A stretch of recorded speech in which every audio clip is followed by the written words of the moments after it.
Cherry opened her eyes, sweetly yawned and stretched.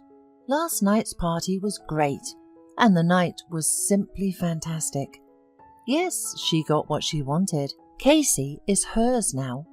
It's just a pity that he is being drafted into the army, but he will come back, and they can continue where they left off. Casey was her classmate, and yesterday they saw him off to the army. There was a feast, well wishes for good service, and Casey's parents were barely hiding their worry while the guests had fun. Cherry was among them. They had nothing at school. Casey was serious, calm, and dreamed of being in the military, while Cherry was like a dragonfly. She was light, cheerful, and often had affairs with guys. Her mother, Rebecca, often looked for her wayward daughter at night, but Cherry didn't care. She lived for today and didn't think about her future life or study. However, she had liked Casey for a long time, and directly showed that she liked him, but Casey did not react in any way. And then came the farewell party for the army. Casey drank too much and became so cheerful and relaxed. Then he walked Cherry home. They walked, laughed, and even kissed. And then it started to rain, and they took shelter on the terrace of an abandoned house. That's when it all happened. Casey sobered up later and apologized, but Cherry just smiled happily. "My little fool," she whispered. "I love you, and I'll wait for you to come back from the army." "Really?" the guy asked, a little bewildered. "Of course. We are together, now and forever," Cherry replied. The next morning she woke up happy, put on her best dress, and let her hair down. "Oh, how dressed up you are. Where are you going?" her mother asked anxiously. "I'm going to see my groom, off to the army," answered Cherry, hiding her happy eyes. "Casey?" the mother gasped. "Honey, you weren't even dating, were you?" "That's not a big deal because we've started dating," smiled Cherry and ran out of the house. People were gathering at the rural council. Casey was standing with his parents. Cherry ran straight to him and hugged him tightly. "Oh, my Casey, my dear, how much I will miss you," she babbled, holding him tightly. At first he was confused and blushing, but then he hugged her back and kissed her in front of his mother. "Just wait for me," he said. Then he whispered to his mother and father that Cherry was his girlfriend from now on. Sylvia frowned. She didn't like the frivolous girl. Soon a bus arrived from the military commissariat and Casey left. Cherry watched the dust-covered bus driving away and thought that maybe she was wrong to have started all this. 2 years without seeing her sweetheart was ahead. But he was such a handsome guy. No, she felt it in her gut. A big fish she had caught in her net. At home, a serious conversation awaited her with her mother. "Sweetie, if you've told the whole village that you'll be waiting for Casey, then wait. Don't disgrace yourself or me," the mother said from the doorstep. "Mum, why don't you believe me? What if it's love?" Cherry smiled. "Love? God willing. But when I remember you started dating boys from the 8th grade, my heart tightens." "Mummy, it's all in the past. I'm different now. It's all serious." Rebecca just sighed. She raised her daughter herself. Her husband died in a motorcycle accident when Cherry was 2. She worked multiple jobs her whole life to make sure her daughter never lacked anything. But Cherry accepted it for granted and did not appreciate it. Rebecca was worried about her daughter. Her heart was hurting. Frankly speaking, her heart often disturbed Rebecca. The doctors had recommended surgery, but there was no money for it. Meanwhile, Cherry took on the role of Casey's bride, walking around the village seriously, respectfully greeting his parents. And a month later, the girl realized she was pregnant. She was upset. A child wasn't part of her plans yet. She was going to marry Casey first. She didn't go to the hospital. It scared her. Furthermore, she kept quiet for as long as she could, dragging it on. And then, when Rebecca realized everything, it was already too late to think about what to do. Although it was scary for Cherry, she took herself in hand and wrote a letter to Casey, informing him of the baby. Then she went to his parents and told them everything. "Casey's child, you say?" Sylvia snorted, not at all happy with this news. "Well, we'll see when you give birth. Casey will return and decide everything himself." Cherry was hurt by the coldness of her future mother-in-law, but she didn't show it, and soon Casey wrote that he did not refuse the child. Cherry was thrilled. Yes, she didn't plan for this baby, but everything was working out perfectly, and let the future in-laws look askance. The main thing was that Casey trusted her, and the baby indeed was his.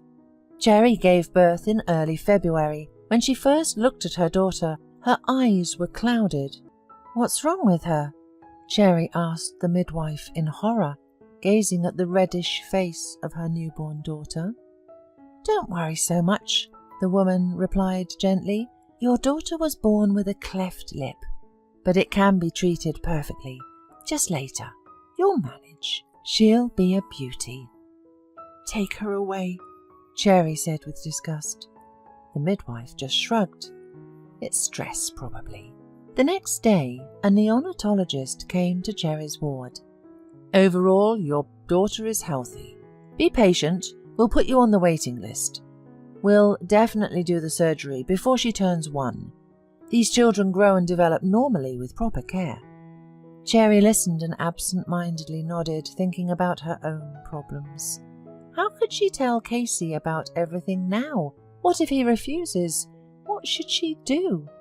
Rebecca immediately flew to the maternity hospital to comfort her daughter. "Don't cry, dear," she said. "We'll definitely get through this. Besides, Casey will come back from the army and help." Cherry seemed to agree with her mother. After leaving the hospital, Rebecca went straight to Sylvia and Bernie, Casey's parents. Though they had not yet admitted the newborn as their granddaughter and were waiting for their son to come back, Rebecca still wanted to ask for their help. The doctor said that the money would make the operation quicker. But in the hallway, Rebecca heard the weeping of Casey's mother. She cautiously looked into the house and saw the future in-laws sitting on the couch and crying. There was some kind of paper next to them. Rebecca picked up the sheet, read it, and her hands trembled. It was a letter from the military unit where Casey served. The commander of the unit wrote that Casey died heroically while guarding the borders and that he was buried there. "My dear son," Sylvia lamented, "how could this happen? You haven't even seen life yet. Why did you go there? They didn't even let me say goodbye to you." Bernie lowered his head, shedding a meagre manly tear. Rebecca also started crying. How could this happen? He was so young. "Sylvia, Bernie, I'm so sorry." Finally, Rebecca said, "We're with you. I can't even imagine your pain, but you need to pull yourself together and live at least for the sake of your granddaughter." "Granddaughter?" Sylvia asked unexpectedly. Her tone was firm. "My son never told me he had a daughter, and I don't believe it. People are spreading rumours that the girl was born with hair lip. Are you trying to make us to care about a child with a disability? It won't work." "Sylvia, what's wrong with you?" Bernie muttered. "Maybe she's really our granddaughter." "I don't believe it." Sylvia stood her ground. "Now my son can be blamed for any man's children. Get out of here!" she shouted at Rebecca. Rebecca backed away towards the door, clutching her heart. She didn't expect to be treated like this. She barely made it home, her heart feeling like it might burst from the pain. Luckily, her neighbour came to visit and called for an ambulance. Rebecca was taken to the hospital with a heart attack and stayed there for a month. When she returned home, only Cherry was waiting for her there. "Where's your daughter?" Rebecca asked bewilderedly, looking at the empty crib she had bought for her. "I left her in the hospital," Cherry unexpectedly replied boldly. "When I found out that Casey died, I decided I didn't need a child like her. It is difficult for a single woman with a child, but with such a special one, moreover. Who would need me?" "She's your own flesh and blood," Rebecca whispered, looking at her daughter with horror. She couldn't believe that she had raised her like this. How had she gone so wrong? Why had Cherry become this way? "I don't need this flesh and blood," Cherry declared sharply. Her own grandparents refused her. "I called them from the maternity ward and asked them to take us home, but they told me she wasn't their granddaughter. Therefore, if she's not theirs, then she's not mine either." "How heartless you are!" Rebecca shook her head and went to the hospital to get her granddaughter. The baby was still in the pediatric ward. She lay there, unwanted by anyone. Rebecca convinced the chief physician to let her take the girl, saying that Cherry would come to her senses. The doctor agreed that it was better for the baby to be with her relatives. Everything was settled. Rebecca returned home with little Leah, the name she had given her granddaughter. The front door was locked. Rebecca thought maybe Cherry had gone to the store.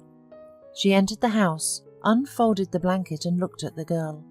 She lay quietly and looked at her grandmother maturely, as if she understood that not everything was okay with her. "It's okay, granddaughter, we'll manage. Mummy will be here soon," Rebecca said as she swaddled the baby. "Now, you'll eat and sleep, and this evening you'll take a bath." Rebecca fussed over the baby and occasionally glanced at the clock, worried why Cherry did not return for so long. Then the neighbour visited her and said that she had seen Cherry at the bus stop with a suitcase.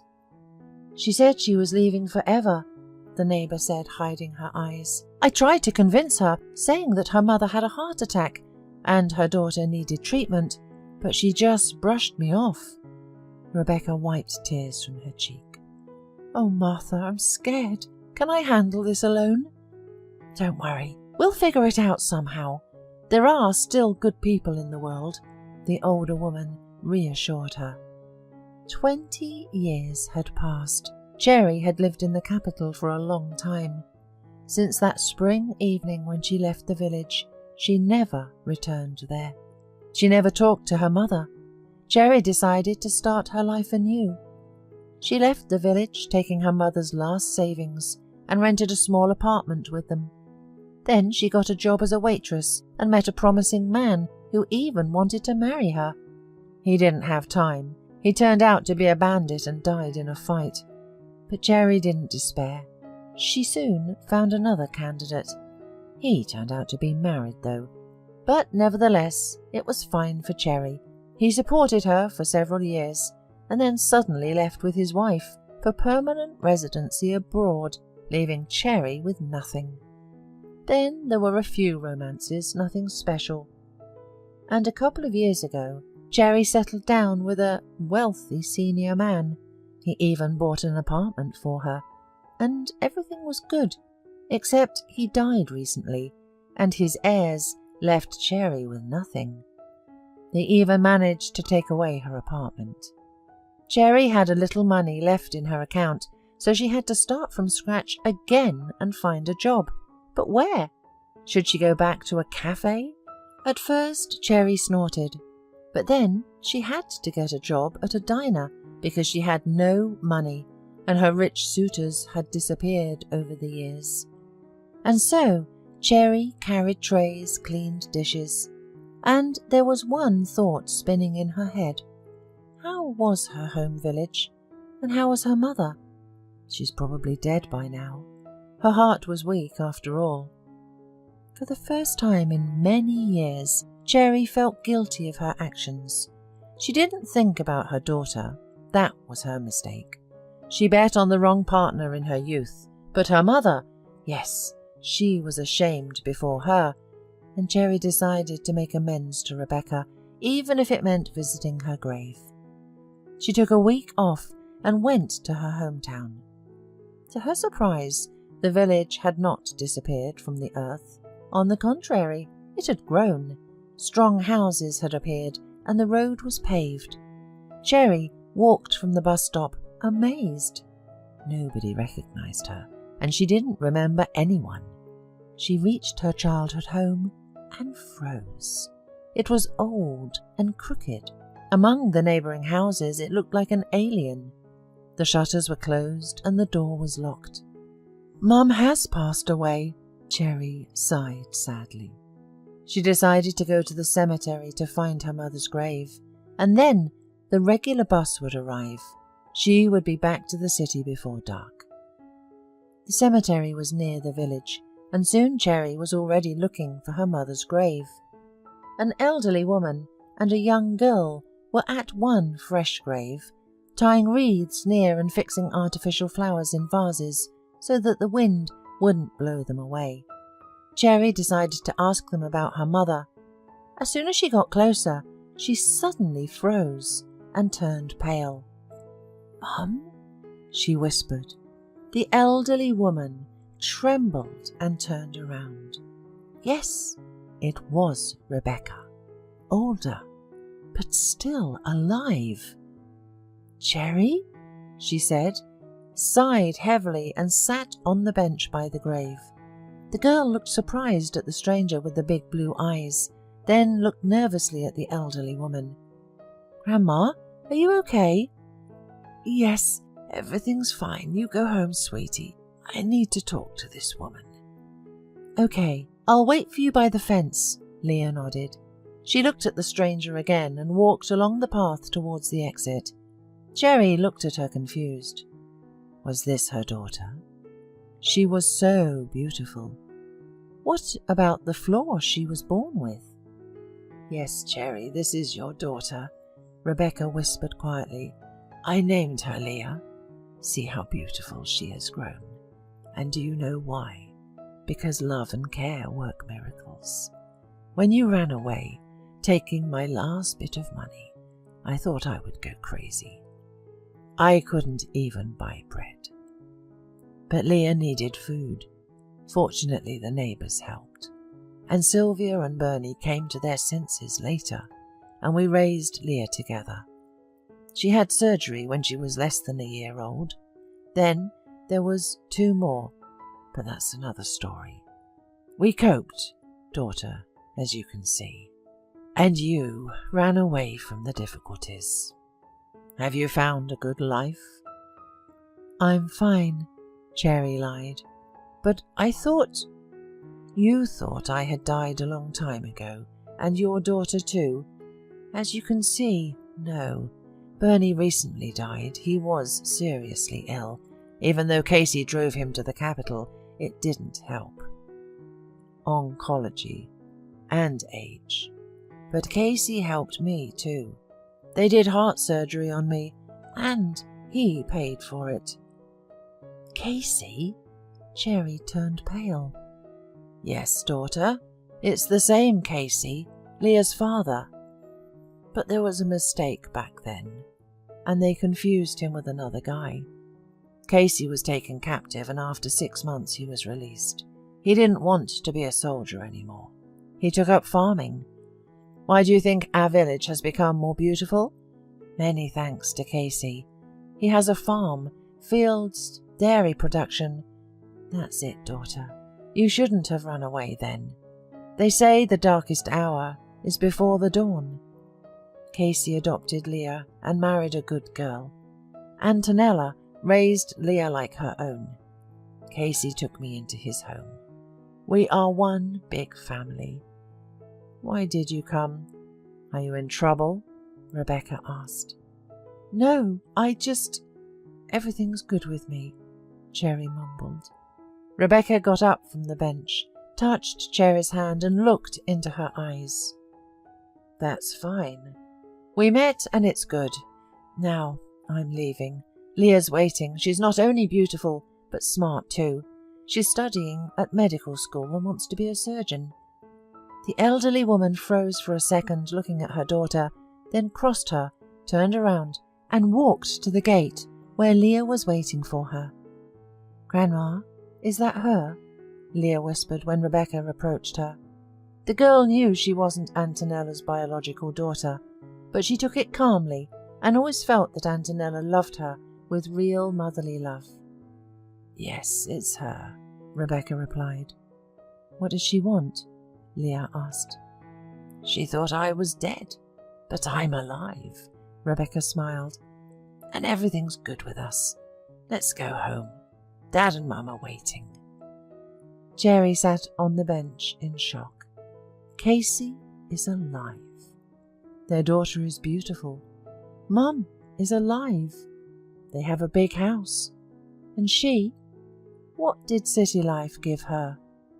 But she won't have another life in this village. Jerry wiped her dry eyes and hurried to the bus stop. It's okay. She'll meet her love again and start over. But she won't set foot in this village again.